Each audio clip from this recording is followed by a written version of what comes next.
Une personne qui commet de nombreux abus spirituels, est une personne qui auparavant est tombée dans l'orgueil spirituel. Qu'est-ce que c'est que l'orgueil? Vous le savez, c'est se sentir supérieur aux autres. C'est se gausser, comme on dit. C'est se prendre pour quelqu'un de très bien. Et cela peut nous atteindre au niveau spirituel.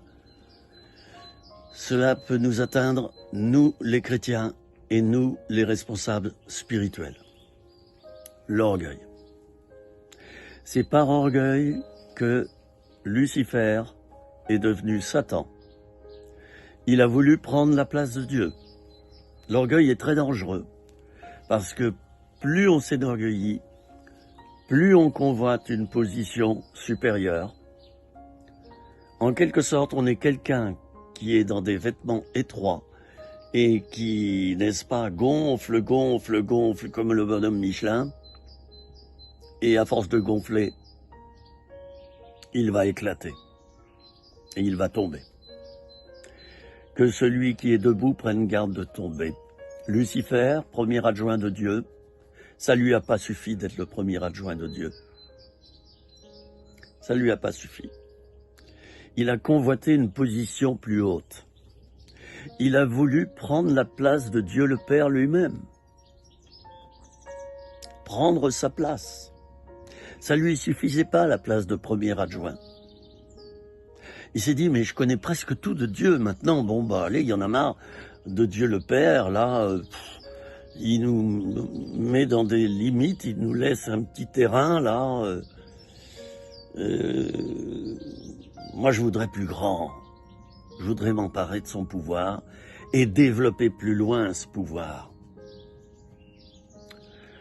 Il y a donc derrière quelqu'un qui commet de nombreux abus spirituels sans s'en rendre compte ou en s'en rendant compte. La plupart du temps, c'est sans s'en rendre compte, bien sûr, souvent, c'est inconscient.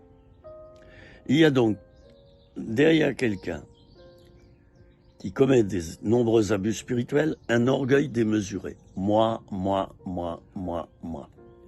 J'ai déjà dit, il y avait à l'époque, et il y en a toujours des maoïstes, et il y a les moaïstes. Moi, pasteur. Moi, prophète. Moi, évangéliste. Moi, docteur de la parole. Moi, apôtre du Seigneur Jésus lui-même. Je déclare que, je dis que, moi.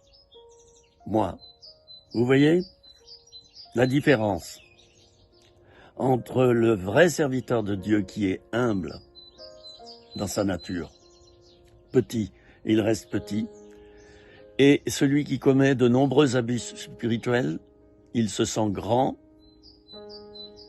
il n'est pas du tout humble, il est imbu de lui-même. Son centre n'est plus Dieu, et le fait de se sacrifier pour Dieu, le fait de disparaître et de renoncer à lui-même. Non, ce n'est plus cela sa vision. Sa vision, c'est de se développer lui-même, développer ses dons qui ne lui appartiennent pas, qui appartiennent à Dieu. C'est Dieu qui a donné les dons. Nous, on les gère ici sur la terre, mais c'est Dieu le propriétaire, ce n'est pas nous. Alors à partir du moment où en tant que serviteur ou servante de Dieu, ou simple chrétien, on dépasse le cadre de l'humilité, du renoncement à soi-même, de l'effacement, de l'esprit de sacrifice. À partir du moment où on dépasse ce cadre, on convoite plus grand. Comme dans le monde. Comme dans le monde, vous savez, il n'y a rien de nouveau sous le soleil. C'est comme ça dans le monde. On est, ministre ou secrétaire d'État, on veut devenir ministre. On est ministre, on veut devenir Premier ministre. On est Premier ministre, on veut devenir président du pays. On est président du pays et le mandat s'arrête, on veut devenir président de l'Union européenne. Je ne vise personne d'ailleurs là. On est président de l'Union européenne, on voudrait devenir président du monde entier. Le mondialisme, à son état extrême. Transposons cela au niveau spirituel. Tu es apôtre. Tu voudrais devenir le plus grand des apôtres. Tu es évangéliste.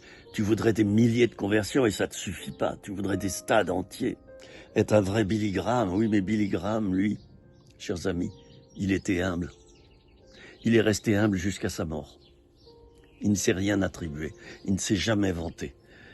Je l'ai rencontré, personnellement. Je l'ai écouté. Je suis allé dans ses réunions. Pendant des années et des années. Cet homme était humble. C'est pourquoi il n'est pas tombé, chers amis.